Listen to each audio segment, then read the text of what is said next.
வாழ்க வையகம், வாழ்க வையகம், வாழ்க வளமுடன். குரு வாழ்க, குருவே துணை. தியானமே யோகம், யோகமே ஞானம். தமிழ் ஆனந்த யோகம்.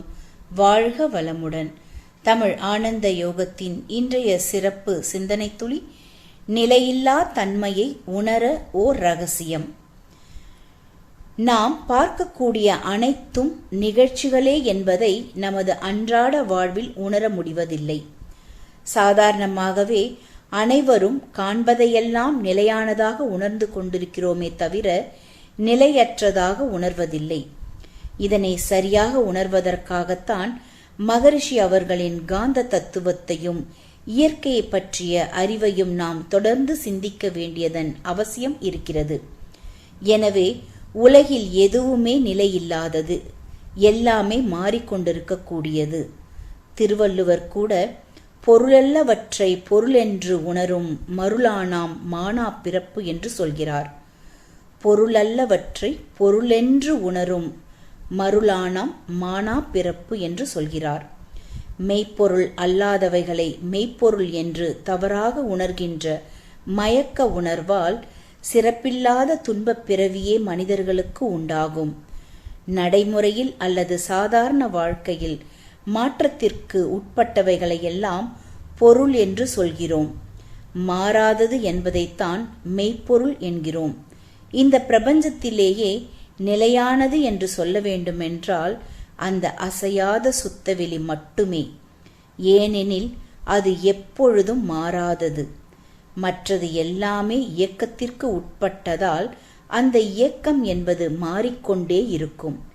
இதன் அடிப்படையில் நாம் பார்க்கக்கூடிய அனுபவங்கள் அத்தனையும் இயக்கத்தில் இருக்கக்கூடிய நிலையில்தான் வாழ்ந்து கொண்டிருக்கிறோம்.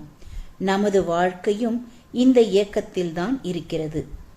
நிலையானது என்று எதுவும் இல்லை, எல்லாமே நிலையற்றது என்பதை ஏன் நம்மால் உணர முடியவில்லை?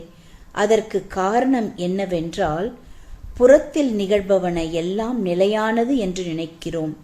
புறத்தில் நாம் வைத்திருக்கக்கூடிய பொருள்களை எல்லாம் நிலையானது என்று நினைக்கிறோம். என்னுடைய வீடு நிலையானது என்கிறோம், என்னுடைய உடல் நிலையானது என்கிறோம், வாகனம், நகைகள், சொத்துக்கள் என்பன எல்லாம் நிலையானது என்கிறோம். ஏனென்றால் இது எல்லாமே நம் கருமையத்தில் இருக்கக்கூடிய கர்ம வினைகளுடைய வெளிப்பாடு. அந்த பொருட்கள் எல்லாம் நமது கர்ம வினையின் பதிவுகளாக இருக்கிறது. இந்த கர்ம வினைகளை ஓரளவுக்கு நிலையானது என்று சொல்லலாம். ஏனெனில் கர்ம வினைகள் உடலை விட்டு பிரிந்தாலும் மீண்டும் இன்னொரு உடலில் கர்ம வினைகளோடு சேர்ந்து கொள்கிறது. மனித வாழ்க்கையில் ஓரளவிற்கு நிலையானதாக தெரிவது கர்ம வினைகளாக இருக்கிறது. அதுவே மகரிஷி தத்துவங்களை உணர்ந்த பிறகுதான் நமக்கு தெரிகிறது. அந்த கர்ம வினைகளுக்குரிய வீடு, நகை, சொத்துக்கள் எல்லாம் நிலையானது என்ற மயக்கத்தில் இருக்கிறோம். நிலையானதாக ஒரு வாழ்க்கை வாழ்ந்து கொண்டிருப்பது போல் ஒரு மாயையுடன் இருப்பதற்கு காரணம் நம்முடன் உள்ள கர்ம வினையாகத்தான் இருக்க முடியும். இந்த கர்ம வினைகள் குறைய குறைய, அதனுடைய அழுத்தமும் அடர்த்தியும் குறைய குறைய எல்லாம் நிலையில்லாதது என்பதை நாம் உணர முடியும். எனவே நிலையில்லாத தன்மையை உணர வேண்டுமானால் கர்ம வினைகளின் அழுத்தத்தையும் அடர்த்தியையும் குறைத்து கொண்டே செல்ல வேண்டும். அதற்காகத்தான் நமக்கு ஆன்மீக பயிற்சிகள் அனைத்தும் கொடுக்கப்பட்டுள்ளன. பகவத்கீதையிலும் கூட எதை கொண்டு வந்தாய் இழப்பதற்கு, எல்லாமே இந்த பிரபஞ்சத்திலிருந்துதான் எடுக்கப்பட்டது என்பதாக குறிப்பிடப்பட்டுள்ளது. கர்ம வினைகளின் அழுத்தம் குறையும் போது நிலையற்றவற்றை உணர முடியும். கர்ம வினைகள் முழுமையாக நீங்கும் போது முழுமையாக அந்த மயக்கத்திலிருந்து விடுதலை பெற முடியும். முழு மயக்கத்திற்கு காரணம் பிறக்கும்போது நம்முடன் சேர்ந்து வந்த சஞ்சித கர்ம வினைகளாக இருக்கிறது. இந்த கர்ம வினைகளை எல்லாம் கழித்து குறைத்து கருமையம் தூய்மை செய்யப்படும் போது அந்த நிலையில்லா தன்மையை உணர்ந்து நிலையான அந்த இறை உணர்வுக்கு நாம் செல்ல முடியும். இறை ஞான ஆசிரியர் நன்மணி ஐயா அவர்களுக்கு நன்றிகள். வாழ்க வளமுடன் ஐயா. வாழ்க வையகம், வாழ்க வையகம், வாழ்க வளமுடன். குரு வாழ்க, குருவே துணை. இன்றைய சிந்தனை துளிகள் வாசித்த ரிஷி பாபா அம்மா அவர்களுக்கு நன்றி. தியானமே யோகம், யோகமே ஞானம். தமிழ் ஆனந்த யோகம். வாழ்க வளமுடன். இன்றைய சிந்தனை தலைப்பு நிலையில்லாத ஒன்றை உணரும் ரகசியம். அதாவது நிலையில்லா தன்மையை உணரும் ரகசியம். சரி, இப்போது நிலையில்லாத தன்மை அப்படின்னா அதற்கு எதிர்ப்பதம் என்று ஒன்று இருக்கும் அல்லவா? அது என்ன? நிலையான தன்மை என்று. இப்போ நிலையில்லாதது நிலையானது என்று இங்கே தலைப்பு கொடுக்கல. தலைப்பில் நிலையில்லாத தன்மை, நிலையான தன்மை. சரி, இப்போது நிலையில்லா தன்மையை உணர வேண்டும், அதற்கான ஒரு ரகசியம் என்று இன்றைய சிந்தனை தலைப்பை கொடுத்திருக்கிறோம். சரி, இப்போது ஏன் நிலையான தன்மையை உணர்வதற்கான ஒரு ரகசியம் என்று கொடுத்திருக்கலாமே என்று ஒரு கேள்வி எல்லாருக்குள்ளும் எழக்கூடியதாக இருக்கும். இப்போ எல்லாரும் அதுக்கு தான் முயற்சி செய்து கொண்டிருக்கிறார்கள். நிலையானதை உணர்வதற்கு முயற்சி செய்து கொண்டிருக்கிறார்கள். எல்லாமே நிலையானதாக அமைய வேண்டும் என்று ஆசைப்படுகிறார்கள். சரி, இப்போது நாம் நிலை இல்லாததைத்தான் முயற்சி செய்து உணர வேண்டும். நிலையானதை உணர்வதற்கு எந்த முயற்சியும் தேவையில்லை என்பதுதான் இன்றைய சிந்தனையினுடைய ஒரு உட்கருத்தாக இருக்கிறது, மூலக்கருத்தாக இருக்கிறது. அப்போ நிலையான உணர்வை உணர்வதற்கு முயற்சி எதுவும் தேவையில்லை. அப்போ என்ன? நாம் முயற்சி செய்து நிலையில்லாத தன்மையை உணர்ந்து கொண்டால் நிலையான தன்மை என்பது தானாக உணரப்படும். இவ்வளவுதாங்க இந்த தத்துவத்தினுடைய, இந்த சிந்தனையினுடைய சாரமாக இருக்கிறது. ஆனால் இப்பொழுது இதை ஏன் சிந்தித்து பேச வேண்டியதாக இருக்கிறது என்று சொன்னால், இந்த சமுதாயம் என்ன முயற்சி செய்கிறது என்று சொன்னால், இந்த இல்லாததை நிலையானதாக ஆக்கிக்கொள்ள வேண்டும் என்று முயற்சி செய்கிறது. அந்த ஒரு முயற்சியில்தான் மனிதனுடைய வாழ்க்கை முழுவதும் ஓடிக்கொண்டிருக்கிறது.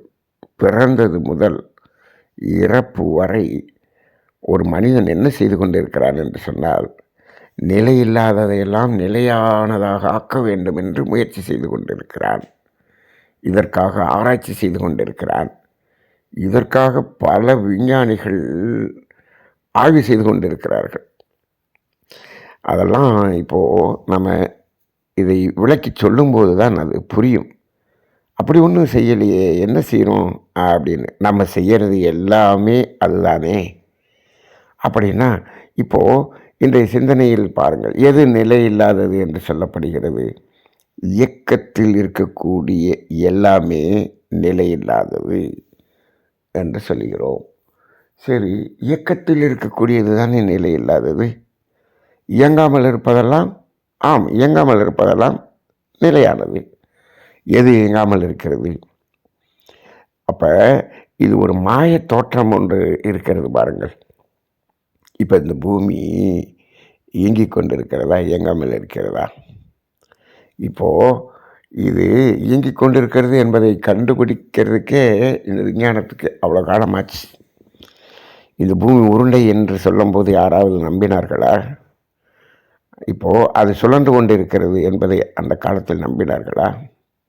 ஆனால் நமது சித்தர் பெருமக்கள் இந்த எது இயக்கம் எது இருப்பு என்பதை அவர்கள் முழுமையாக 100% கண்டு உணர்ந்தார்கள். இப்பொழுது சாதாரணமான ஒரு மனிதனிடம் கேளுங்கள், எங்கள் ஊர் நானும் பார்க்குறேன் 50 வருஷமாக இப்படியே தாங்கயா இருக்குது, இங்கே தாங்கயா இருக்குது, நகல்ற மாதிரி தெரியலையே, அப்படி தானே சொல்லுவார். ஆனால் நாம் ஒரு நாளைக்கு எவ்வளவு வேகமாக சுழன்று கொண்டிருக்கிறது இந்த பூமி அப்போ அதோடு சேர்ந்து நாமும் சுழன்று கொண்டு தானே இருக்கிறோம். இந்த பூமி இந்த சூரியனை சுற்றி வரும் பாதையில் எவ்வளவு வேகமாக ஓடிக்கொண்டிருக்கிறது. அதனோடு நாமும் ஓடிக்கொண்டு தானே இருக்கிறோம். ஆமாம். அப்போ இந்த பூமி நகர்ற அந்த வேகம் தெரியலை, ஆனால் நகர்ந்து கொண்டு தானே இருக்கிறோம். காலையில் சூரியன் உதிக்குது, மாலையில் மறையுது அப்படின்னு சொல்கிறோமே, இது உண்மையா என்று கேட்டால் சூரியன் உதிப்பதும் இல்லை, சூரியன் மறைவதும் இல்லை. இந்த பூமி சுற்றுறதுனால அது உதிப்பது போல் தெரிகிறது, மறைவது போல் தெரிகிறது. அப்போ பூமி சுற்றுதில்லை. ஒரு நாளைக்கு ஒரு தடவை அது சுற்றி வர்றதுனால தானே அந்த இரவு பகல்ங்கிறதே வருது. அப்போ இதெல்லாம் அப்படியே இருக்கக்கூடியது அப்படின்னு நினைக்கிறோம். ஒரு வீடு கட்டிடுறோம், அது நிலையாக இருக்கிறது அப்படின்னு நினைக்கிறோம். அது எங்கே இயக்கத்தில் இருக்குது அப்படின்னு நினைக்கிறோம். அதுவும் இயக்கத்தில் இருக்கிறது. நம்ம என்ன நினச்சிக்கிட்டு இருக்கோம்னா, இப்போ ஒரு கார் வாங்குகிறோம், அதுதான் இயக்கத்தில் இருக்கிறது, அது ஓடிக்கிட்டு இருக்குல்ல அப்படின்னு நினைக்கிறோம். இப்போ இந்த உடம்பே எடுத்துக்கோமே, இந்த உடம்பு நிலையானதா என்று பாருங்கள். நம்ம என்ன சொல்கிறோம், அந்த ரத்தம் தாங்க ஓடிக்கிட்டே இருக்குது, காற்று ஓடிக்கிட்டு இருக்குது, வெப்பம் ஓடிக்கிட்டு இருக்கு. ஆனால் என்ன பண்ணுறோம், இந்த உடம்பு, இந்த எலும்பு, சதை, இந்த உறுப்புகள் அதெல்லாம் நிலையானதாக இருக்கிறது. அப்படியா இருக்குது? இல்லையே. இந்த உடம்பு நிலையானதாக இருக்கிறதா? இதில் கூட ஓரளவுக்கு புரிஞ்சுக்கிறோம். ஒரு வயோதிகம் வந்துடுது, அப்படியே சுருக்கம் விழுந்துருச்சு, இதெல்லாம் மாறிக்கிட்டு இருக்கு, ஆமாம் அப்படின்னு ஒத்துக்கிறோம். நீங்கள் இப்போது இந்த வீடு நிலையானதுன்னு சொன்னீங்கன்னா, அதுவும் பாருங்கள், ஒரு 100 வருஷம் ஆச்சுன்னு சொன்னோம்னா அந்த வீடு எப்படி ஆகுது, அது பாலடைந்த மண்டபமாக இடிஞ்சு விழுந்துருது. நிலையானது அல்ல, அதுக்கு ஒரு காலம் எடுக்குது, அவ்வளவுதான். நிலையானது என்று சொன்னால் எப்பொழுதும் மாறாததாக இருக்கணும். இப்போது இந்த இயக்க பிரபஞ்சத்தில் இருக்கக்கூடிய அனைத்தும் மாறக்கூடியது என்பதை நாம் உணர்ந்து கொள்ள வேண்டும். அப்போ இந்த மாறக்கூடியது என்பதை, அப்போ நிலையில்லா தன்மை என்பதை உணர்ந்து கொண்டால் அதிலிருந்து நாம் என்ன பண்ணுவோம், அதை தேடுவதற்கான முயற்சியிலிருந்து நாம் ஒரு விடுதலை பெறுவோம். அப்போ என்னாகும், அப்போ அதில் இருக்கக்கூடிய அந்த கிரேவி என்று சொல்வார்களே, பற்று என்பது குறையும். மனதுக்கு ஒரு அமைதி ஒன்று வரும். இன்னொன்று, இந்த நிலையில்லா தன்மையை உணர்ந்து கொண்டோம் என்று சொன்னால் நம்மிடமிருந்து ஒன்று விலகுகிறது என்று வைத்துக்கொள்ளுங்கள். அப்பொழுது மனதில் கவலை எதுவும் இருக்காது.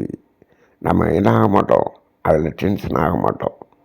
அப்போ அதையும் அமைதியாக அதை ஏற்றுக்கொண்டு பார்க்கக்கூடிய ஒரு மனப்பக்குவம் வரும். அதற்காகத்தான் இந்த நிலையில்லா தன்மையை உணர வேண்டும் என்று சொல்வது. இதைத்தான் பகவத்கீதையில் நீ என்ன கொண்டு வந்தாய், நீ இழப்பதற்கு, எது நடந்ததோ அது நன்றாகவே நடந்தது, எது நடக்கின்றதோ நன்றாகவே நடக்கிறது, எது நடக்குமோ அது நன்றாக நடக்கும் என்று சொல்லிவிட்டார்கள். நாம் அனைத்தும் இந்த பிரபஞ்சத்திலிருந்து வந்தது, அது பிரபஞ்சத்துக்கு போயிடுச்சு. அப்போ எது ஒன்றும் நிலையில்லாதது என்ற தன்மையை உணரும்போது மனதுக்கு ஒரு பேரமைதி கிடைக்கிறது என்று சொல்லுகிறோமே. அந்த அமைதி என்பது நிலையானதா என்று கேட்டால் ஆம், அமைதி என்பது நிலையானது. அப்போ என்னாகுது, நிலையான அமைதி நமக்கு கிடைக்கணும்னா இந்த நிலையில்லாத உணர்வுகளை நாம் நிலையில்லாதது என்று உணரும்போது அப்போ என்னது, ஒரு அமைதி கிடைக்கிது இல்லை. அப்போ அந்த அமைதியை பெறுவதற்கு, அதை உணர்வதற்கு ஏதாவது முயற்சி செய்ய வேண்டியிருக்கா என்று கேட்டால், இங்கே இந்த நிலையில்லா தன்மையை உணர்ந்து கொண்டால், அதிலிருந்து மனதை விடுவித்து கொண்டால் அமைதி என்பது தானாக வரும்.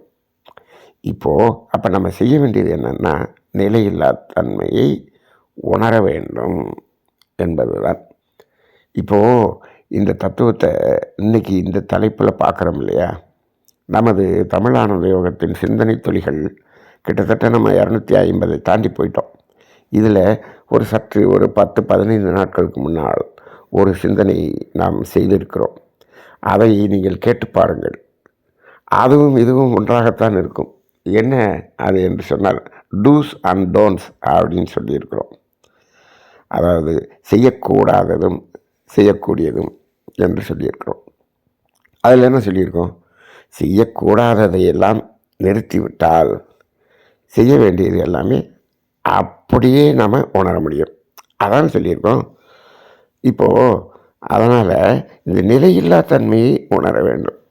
இப்போ இன்றைக்கி தத்துவமாக இந்த தலைப்பு சிந்தனை துளியில் சசிகுமார் ஐயா தத்துவமாக அதை இங்கே எழுத்து வடிவத்தில் கொடுத்திருக்கிறார், சிந்தனை துளிகள் என்று. இப்போ பாருங்கள், அதை நம்ம புரிகிற மாதிரி, சாதாரண மக்களும் புரிகிற மாதிரி அதை நம்ம புரிஞ்சுக்கணும் அப்படின்னு சொன்னோம்னா ஒரு சின்ன உதாரணம் பார்ப்போம். என்ன உதாரணம்னா, இப்போது நோய் நிலையானதா? நோயின்னு ஒரு உணர்வு இருக்குது. நோய்ங்கிறது நிலையானதா, நிலை இல்லாததா என்று ஒரு சிந்தனை செய்து பாருங்கள். அப்போ கூட நம்ம என்ன சொல்லிடுறோம், அது இந்த அக்யூட் டிசீஸ், கிரானிக் டிசீஸ்ன்னு ரெண்டாக பிரிக்கிறோம். இப்போ அதுலேயும் சில இடத்துல என்ன, இந்த கிரானிக் டிசீஸில் இந்த மருத்துவ உலகம் என்ன சொல்லுது, இந்த நோயெல்லாம் போக்கவே முடியாது, இது நிலையானது என்று சொல்லுகிறது. ஆனால் உண்மையை இப்பொழுது நாம் உணர்ந்து கொள்வோம். இது ஒரு பேருண்மை. என்ன தெரியுமா? நோய் என்பது நிலையில்லாதது. இப்போ பாருங்கள், அசையக்கூடிய இயக்கத்தில் இருக்கக்கூடிய எல்லாமே நிலையில்லாதது என்று இந்த பிரபஞ்சமே நிலையில்லாததுன்னு சொல்லிட்டோம். இந்த பிரபஞ்சத்தில் ஒரு சூரிய குடும்பம், அந்த சூரிய குடும்பத்தில் ஒரு பூமி, அந்த பூமியில் ஒரு உயிரினங்கள், அதில் ஒரு மனிதன், அதில் மனிதனுடைய உடம்புல ஒரு இயக்கம், அந்த இயக்கத்தில் ஒரு சின்ன பிரச்சனை, அதான நோய். இந்த பிரபஞ்சமே நிலை இல்லாததுன்னு சொன்னோம்னா இந்த நோய் என்பது நிலையானதா? அதை ஒன்றுமே பண்ண முடியாது அப்படின்னு சொல்கிறாங்களே, நிலையானது போல காமிக்கிறாங்களே. நிலை இல்லாததை நிலையானதாக உணர்றது. இதை சொத்து சுகத்தில் தான் நிலையானதுன்னு சொல்லி அதை வச்சுக்கிட்டே இருந்தான் மனுஷன். இந்த வீடு வாசல், காசு பணம், இந்த காரு பங்களா, இதெல்லாம் நிலையானதுன்னு சொல்லி சேர்த்து வச்சான். இப்போ இந்த மருத்துவ உலகம் என்ன சொல்லி பிடிச்சி, இந்த நோயும் நிலையானது அப்படின்னு சொன்ன உடனே என்ன பண்ணுறான், எனக்கு சர்க்கரை நோய் வந்துடுச்சு, நான் சாக வரைக்கும் அது என்னை விட்டு போகாது, அது நிலையானது அப்படின்னு சொல்லி அவன் இந்த சொத்தையும் வீட்டையும் வச்சுருக்கிற மாதிரியே இந்த சர்க்கரை நோயையும் வச்சுக்கிறான். நான் எனக்கு சர்க்கரை நோய் இருக்குது, நான் சர்க்கரை நோயாளி அப்படின்னு சொல்கிறான். எது வரைக்கும்? சாகிற வரைக்கும் சொல்கிறேன். அடையப்பா, அதுவும் நிலையில்லாததுப்பா. அப்படியா? அப்படின்னு அதை பார்க்க முடியுமா? நோய் என்பதே நிலையில்லாதது. அப்போ அதுக்கு ஆப்போசிட்டில் எது நிலையானது அப்படின்னா ஆரோக்கியம் என்பது நிலையானது. சரி, அந்த ஆரோக்கியத்தை பெறுவதற்கு தான் நாங்கள் முயற்சி பண்ணிக்கிட்டு இருக்கோம். என்ன முயற்சி பண்ணினா கிடைக்காதுப்பா. இந்த நிலையில்லாததை விட்டால் நிலையானது வந்துடும். அப்போ என்ன பண்ணணும்? இந்த நோய் என்பது அதற்குரிய காரணம், அது ஏன் வந்தது என்பதை அந்த காரணத்தை அறிந்து அதை கெடுப்பதை நிறுத்திவிட்டால் இருப்பதை உணர்ந்து கொள்ளலாம். அவ்வளோதான். அப்போ ஒரு நோய், நிலையில்லாத நோய், அது குணமாகணும், நிலையான ஆரோக்கியமாக மாறணும்னா என்ன பண்ணணும்? செய்யக்கூடாததெல்லாம் செய்யக்கூடாது. அவ்வளோதான். அப்போ இன்றைக்கி எங்கேயாவது ஒரு மருத்துவர் இதெல்லாம் நீ செய்யக்கூடாது அப்படின்னு, இதனால தான் இந்த நோய் வந்துச்சு, இதெல்லாம் செய்யக்கூடாது அப்படிங்கிறத அழுத்தம் திருத்தமாக சொல்கிறாரா? அதெல்லாம் அவன் நிறுத்திட்டான்னா அந்த நோய் குணமாயிரும். அப்போ அவனுக்கு அந்த மருத்துவருக்கு ஆஸ்பத்திரிக்கு வர்ற கூட்டம் குறைஞ்சிரும். அது இப்போ யாரும் சொல்கிறதே இல்லை. அது சில மருத்துவர்கள்லாம் மனசாட்சிப்படி சொல்லிக்கிட்டு இருந்தாங்க. ஆனால் இந்த மயக்கத்தில் இருக்கக்கூடிய மனித குணம் இருக்கிறதே, இந்த மனித கூட்டம் இருக்கிறது, அது என்ன சொல்லிடுச்சு? அவர்கிட்ட போனோம்னா இதை செய்யாத, அதை செய்யாத, இதை செய்யாத அப்படின்னு சொல்கிறாரு. இந்த டாக்டர் எதுவும் சொல்கிறதில்ல, நீ எல்லாம் செஞ்சுக்க, செய்யக்கூடாதுன்னா செஞ்சுக்க, நீங்கள் செய்யக்கூடிய மருந்தை மட்டும் நீ வாங்கி சாப்பிடு, நான் அதுக்கப்புறம் நான் செய்ய வேண்டிய ஆப்ரேஷன் எல்லாத்தையும் பண்ணிடுறேன், நான் செய்ய வேண்டிய பில்லெல்லாம் போட்டுறேன்னு சொல்கிறாரு. ஆகா, உடனே இங்கே மயங்கி போயிடுறான். அந்த மனசாட்சியோடு இருந்த மருத்துவரை கெட்ட பேராக்கி விட்ட மனித கூட்டம். அப்போ மயக்கத்தில் இருக்கக்கூடிய மனித கூட்டம். அப்போ இப்படி தான் அவர்களை கெடுத்து இன்றைக்கி என்ன ஆகிட்டாங்க, யாரும் எதையும் சொல்கிறதில்ல, இதெல்லாம் செய்யாதே அப்படிங்கிறத சொல்கிறதே இல்லை. ஆனால் நமது சித்த மருத்துவர்களோ என்ன சொன்னாங்க, அது சித்த மருத்துவர்களில் ஒரிஜினல் சித்த மருத்துவர்கள், அதாவது நமது தாடி வச்சு குடுமி வச்சுருந்த அந்த தாத்தன் பாட்டி, அந்த சித்த மருத்துவர்கள், பாரம்பரிய சித்த மருத்துவர்களை நான் சொல்கிறேன். இன்றைக்கி மருத்துவக் கல்லூரியில் படிச்சுட்டு வந்த சித்த மருத்துவர்களை நான் சொல்லவில்லை, தயவுசெய்து அவர்கள் மன்னித்து கொள்ளவும்.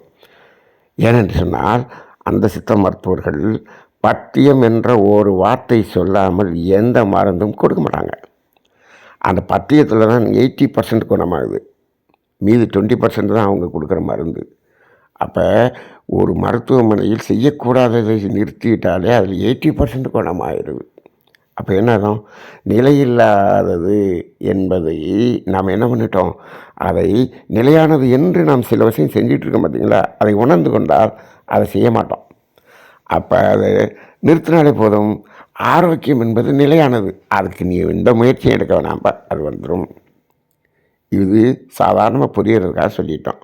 சரி, இன்னொன்று சொல்லுவோம், இது ரொம்ப ஆச்சரியமாக இருக்கும். துன்பம் என்பது நிலையில்லாத தன்மை. இது பாருங்கள், இது எவ்வளோ பெரிய விஷயம். அடேங்கப்பா, துன்பம் என்பது நிலையில்லாத தன்மை, நிலையில்லாத உணர்வு. அப்போ இன்பம் என்பது அது நிலையான உணர்வு. அப்போ இன்பம் தானே நான் தேடுறேன் அப்படின்னு சொன்னீங்கன்னா, நீ இந்த துன்பம் என்ற உணர்வை நீக்கிவிட்டால் இன்பம். மகரிஷி சொல்லியிருக்காரா, இந்த இடத்த பாருங்கள், துன்பம் நீங்கிய இடம் இன்பம். சரி, அப்போ துன்பத்தை நீக்கிறதுக்கு உரிய வேலையை பண்ணு, முயற்சி செய்யணுமா, ரைட்டு. இன்பம் பெருகிய இடம் துன்பம் அப்படின்னு சொல்லிட்டார். இன்பத்தை பெருக்கிறதுக்கு நீ முயற்சி செய்கிறியா, செய்கிற. அப்போ இன்பத்தை பெருக்கிறதுக்கு முயற்சி செய்து துன்பத்தை உருவாக்கிறியே, துன்பம் நீங்குவதற்கு உரியதை நீ செஞ்சினா இன்பம் அந்த இடத்துல கிடைக்குது.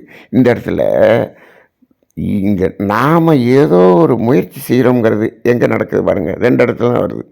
ஒன்று துன்பத்தை உருவாக்குறதுக்கு முயற்சி செய்கிறோம், இன்னொன்று செய்ய வேண்டியது துன்பத்தை போக்குவதற்கு முயற்சி செய்யணும். துன்பத்தை போக்குவதற்கு தான் முயற்சி செய்யணுமே தவிர இன்பத்தை நான் பெருக்குவதற்கு என்று முயற்சி செய்தால் தவறு. இன்பத்தை நீ உணர வேண்டும் என்று சொன்னால் துன்பம் நீங்கினாலே போதும். துன்பம் நீங்கிய இடம் இன்பம். இப்போ இந்த 2ஐயும் நான் சாதாரண உதாரணமாக சொல்லியிருக்கேன். இன்னும் உதாரணங்கள் நிறைய, நடைமுறை வாழ்க்கையில் நிறைய உதாரணங்களை சொல்லி கொண்டு போகலாம். அப்போ எது இப்போ நிலையில்லாதது என்று பார்க்கும் பொழுது நாம் வைத்திருக்கக்கூடிய அனைத்து பொருள்களுமே நிலையில்லாதது. அதுக்காக இந்த பொருள்கள் வேணுமா வேணாமா, வேணும். எப்போ வேணும், தேவைகள் நிறைவு செய்து கொள்வதற்கு அந்த பொருள் வேண்டும். தேவை நிறைவு ஆகிவிட்டது என்று சொன்னால் அந்த பொருள் நமக்கு தேவையில்லை. ஆனால் நம்ம என்ன பண்ணுறோம், ஏதோ வயோதிக காலத்துக்கு வேணுமே, இந்த வயசான காலத்துக்கு வேணுமே, நம்ம ஒரு வருங்காலத்துக்கு வேணுமே, இப்படியெல்லாம் நம்ம வச்சுருக்குறோம். சரி, வச்சுருக்கிறத பற்றி கூட பரவாயில்ல, ரைட். வயோதிக காலத்தில் கடமை என்ற அடிப்படையில் நமது தேவைகளை பூர்த்தி செய்ய வேண்டியது நம்ம குழந்தைகளுடைய கடமை என்று சொல்லிக்கிறோம். சரி, இந்த கடமை உணர்வு அது வருமா வராதா தெரியாதுப்பா, நான் வச்சுக்கிறேன், பரவாயில்ல வச்சுக்க. ஆனால் நான் பிள்ளைகளுக்காக வச்சுருக்கேன், பேரனுக்காக வச்சுருக்கேன். பிள்ளைங்க பேரங்கிறதே இல்லை. நான் அப்படியே எல்லாத்தையும் என்னதுன்னு வச்சுக்கிட்டு அப்படி பெருமையை காமிக்கிறேன், பெருமைக்காக வச்சுக்கிறேன், புகழுக்காக வச்சுக்கிறேன். நிலையில்லாததுப்பா, எந்த புகழும் நிலையில்லாதது. நீங்கள் பாருங்கள், இத்தனை பெரிய உலக பணக்காரர்கள் என்று வைத்திருந்தவர்கள் அத்தனையும் புகழுக்காக அத்தனையும் வைத்திருந்தவர்கள், அந்த புகழ் நிலையாக இருக்கிறதா என்று கேட்டால், அவர் இறந்த பிறகு அவர் மகன்கள்லாம் அந்த சொத்துக்காக கோர்ட்டில் போய் அடிதடியாகி சண்டை போட்டுட்டு நிற்கிறான். நம்ம நாட்டிலே பெரிய குடும்பம், அந்த அப்படி ஒரு குடும்பத்தில் இருந்து அவருக்கு 2 பையங்க, 2 பேரும் இன்றைக்கி சுமூகமாக இருக்கிறார்களா? இல்லை. பல பல கோடிக்கு அதிபதிகள். 5000 கோடியில் கல்யாணம் பண்ணுறார் ஒருத்தர், இன்னொருத்தர் 2 அந்த கல்யாணத்துக்கு வந்தாரானே தெரியல, அவரை காண்பிக்கவே இல்லை. அப்போ என்னாச்சு, அவர் அப்படியே நிலையானதுன்னு சொல்லி அத்தனை சொத்தை சேர்த்து வச்சுட்டு போயிட்டார் அவங்க அப்பா பேர் என்னாச்சு, இன்றைக்கி 2 பேரும் இந்த ஒரு இந்த சொத்துக்காக இருவரும் பிரிந்து ஒரு மன வருத்தத்தில் போய் கோர்ட்டுக்கு போய்கிட்டு இருக்கக்கூடிய நிலை கூட வந்து விடுகிறது பல இடங்களில். அப்போ எது நிலையானது? அவர் பேர் சொல்லப்படுகிறதா? கொஞ்ச நாளில் முடிஞ்சு போயிடும், அவ்வளோதான். அந்த பையங்க சண்டை போடுறதுலையே அவங்க பேரைங்க வந்து அவங்க தாத்தா பேரை மறந்துடுவான், அப்படி தான் ஆகும். ஆனால் நிலையில்லாததை உணர்ந்தார்களே, புத்தர் போன்ற, ஆதிசங்கரர் போன்ற, வள்ளலார் போன்ற அந்த மகான்கள், இயேசுநாதர், முகமது நபி, இப்போது எத்தனை மகான்கள், இவங்கெல்லாம் இன்றும் நிலையாக நம் மனதில் நிற்கிறார்கள் என்று சொன்னால் அவர்கள் என்ன செய்தார்கள்? அவர்கள் என்ன செய்யலை, நிலையில்லாததை இல்லாதது என்று உணர்ந்தார்கள், அவ்வளோதான். அப்போ இந்த மெட்டீரியல் லைஃப்லேருந்து அவங்க என்னங்க விலகி நின்னார்கள். உணர்ந்தவர்கள் இந்த மெட்டீரியல் லைஃப்லேருந்து விலகி நின்னாங்கன்னா அவங்க நிலையானதை உணர்ந்து கொள்கிறார்கள், அதுதான். அப்போ நிலையில்லாத உணர்வுகள், அதை உணரும் ரகசியம் என்று சொன்னால் இந்த துன்பத்துக்கான காரணத்தை உணர்ந்து கொள்வது. அதுதான் துன்பத்துக்கான காரணம் என்ன? கர்மவினை. ஆனால் இப்போ இந்த கர்மவினை நிலையானதா நிலையில்லாததா? இன்றைய சிந்தனையில் ஓரளவு நிலையானது என்று போட்டிருக்கிறோம். அது ஏன் அப்படின்னு சொன்னால், இந்த உடலை விட்டு உயிர் பிரிந்து விட்டாலும் இந்த உயிரோடு ஒட்டி கொண்டு வருவது ஒன்றே ஒன்று தான். இந்த வீடோ நிலமோ சொத்தமோ காசோ பணமோ எதுவுமே நம்ம கூட வராது. இந்த உயிரோடு வரக்கூடியது இந்த கர்மவினை மட்டுமே. அப்போ அது ஓரளவுக்கு என்னாது, அது நம்முடையது நிலையானது போல இருக்கிறது. ஆனால் கர்மவினை நிலையானதா என்று பாருங்கள், இல்லை. கர்மவினை என்ன செய்யக்கூடிய? அழியக்கூடியது. அப்போ அதை நீ அழியக்கூடியது, அதை அழிக்கலை. அதனால் நீ என்ன பண்ணுற? அழிக்கிறதுக்காக அந்த உயிரோடு வெளியில் வந்து இன்னொரு உடலோடு போய் சேர்ந்து கொள்கிறாய், சேர்ந்து அழித்து கொண்டு இருக்கிறாய். அதுவும் அழியக்கூடியது. அப்போ அதுவும் நிலை இல்லாதது தான். அப்போ அந்த நிலை இல்லாததை நம்ம அதை முயற்சி செய்து அழிக்க வேண்டும். ஏன்? மயக்கத்தில் நாம் இந்த பொருளை சேர்க்கிறோம் என்று தானே இந்த கர்மவினையை சேர்த்து வச்சுருக்கிறோம். அப்போ இந்த நாம் சேர்த்து வைத்திருக்கக்கூடிய பொருள்கள் அனைத்தும் கர்மவினையினுடைய அடையாளங்கள், அவ்வளோதான். அதனால தான் நீங்கள் ஒரு கார் வாங்கினாலும் சரி, ஒரு வீடு வாங்கினாலும் சரி, எது வாங்கினாலும் சரி, உடனே அதை என்ன பண்ணிட்டுருக்காங்க? உடனே என்ன கேட்குறாங்க? அந்த கார் வாங்கிட்டேன். ஆமாம், கார் வாங்கிட்டேன். எவ்வளோ கொடுத்து வாங்கினேன்? 15 லட்ச ரூபா கொடுத்து வாங்கிட்டேன். 15 லட்ச ரூபா கொடுத்தேன், காரை எடுத்து வீட்டுக்கு வந்துட்டேன். அதை ரெஜிஸ்டர் பண்ணிட்டியாப்பா அப்படின்னு கேட்குறான். பத்திரம் பதிவு பண்ணிட்டியா? ஆர்சி புக்கு பதிவு பண்ணிட்டியா? உன் பேருக்கு பதிவு பண்ணிட்டியான்னு கேட்குறான். ஏன்? அப்போ தான் அது உன்னுடையதுன்னு கேட்குறான். அப்போ அங்கே பதிவு பண்ணுறது அப்படின்னு வந்துடுற, பதிவு பண்ணுறோம், ரெஜிஸ்டர் பண்ணுறோம். எங்கே ரிஜிஸ்டர் பண்ணுறீங்களோ உடனே உங்கள் கர்மயத்தில் ரெஜிஸ்டர் ஆகிடுது. அப்போ இது என்னுடையது என்று பதிவு செய்து கொள்கிறோம் அல்லவா? என்னுடையது என்ன? அப்போ அது கர்மவினையாக பதிகிறது. அப்போ நீங்கள் இந்த ரெஜிஸ்டர் பண்ணி வச்சுருக்கிறது எல்லாமே அது கர்மவினை. சரி, உங்கள் கையில் பணம் இருக்குது, அந்த பணத்தை பேங்கில் போடுறீங்க, உங்கள் அக்கௌண்ட்டில் தானே போடுறீங்க, அதுவும் கர்மவினை தான். ஆனால் ஒரே ஒரு வித்தியாசம் இருக்கிறது. உங்கள் பேரில் உங்கள் அக்கௌண்ட்டில் பணம் போட்டுருவீங்க, ஆனால் அந்த பணம் இந்த சமுதாயத்தில் சுற்றி கொண்டு இருக்கும், உங்கள் கையில் இருக்காது. அப்போ அது கூட ஓரளவுக்கு பரவாயில்ல. ஆனால் அதை பிளாக் மணியாக கொண்டு வந்து வீட்டில் அப்படியே உள்ளே வச்சுருக்கான் பாருங்கள், பீரோக்குள்ளே, அது வந்து பெரிய கர்மவினை. அது சுத்தவும் மாட்டேங்குது, உட்கார்ந்துருக்கு. அப்போ எல்லாமே அதனால தான் அதை ஒயிட்டுன்னு சொல்கிறான். அப்போ இன்றைக்கி பிளாக்கு தான் அதிகமாக இருக்குது, ஒயிட்டு கம்மியாக இருக்குது. நிறைய பேர் பிளாக்லேயே சுற்றிக்கிட்டே இருக்கான். அதுக்காக கையில் காசு வச்சுக்கலாம். தேவைக்கு ஒரு பொருளை வாங்குவதற்கு வாங்கிடலாம். இப்போ தேவைக்கு உங்கள்கிட்ட இருக்குது 100 ரூபா இருக்குது, ரைட்டு, 100 ரூபா கொடுத்து சாப்பாடு சாப்பிட்டீங்க, ரைட்டு. சாப்பாடு சாப்பிட்டோன்னு என்னாச்சு, காலையில் மோஷனில் போயிடுச்சு, அந்த 100 வெளியில் போயிடுச்சு, அவ்வளோதான், முடிஞ்சு போச்சு. அப்போ அது எது நிலையில்லாதது, நிலையில்லாதது. நாங்கள் அதனால தாங்க அதை 100 சாப்பாடாக சாப்பிட்டோம்னா அது காலையில் மோஷனில் போயிடுது. அதனால தான் அந்த 100 அப்படியே சாப்பாடு கூட சாப்பிடாம அப்படியே நான் பீரோக்கில் வச்சு பூட்டி வச்சுருக்கேன். அப்போ அது கர்மவினை, கர்மவினை. நீ அதை சாப்பாடாக சாப்பிட்டீங்கன்னா அது வெளியில் போயிடும். சப்போஸ் அந்த மோஷன் போகலைன்னு வச்சுக்கோங்க, சாப்பிட்டது, அதுவும் கர்மவினை, கர்மவினை. அப்போ இப்போ பாருங்கள், இப்போ நிலையில்லாததை உணர வேண்டுமா? ஆம், நிலையில்லாததை உணரும் ரகசியமே இதுதான். என்ன அப்படின்னு சொன்னோம்னா, இந்த பிரபஞ்சம் முழுவதுமே நிலையில்லாதது.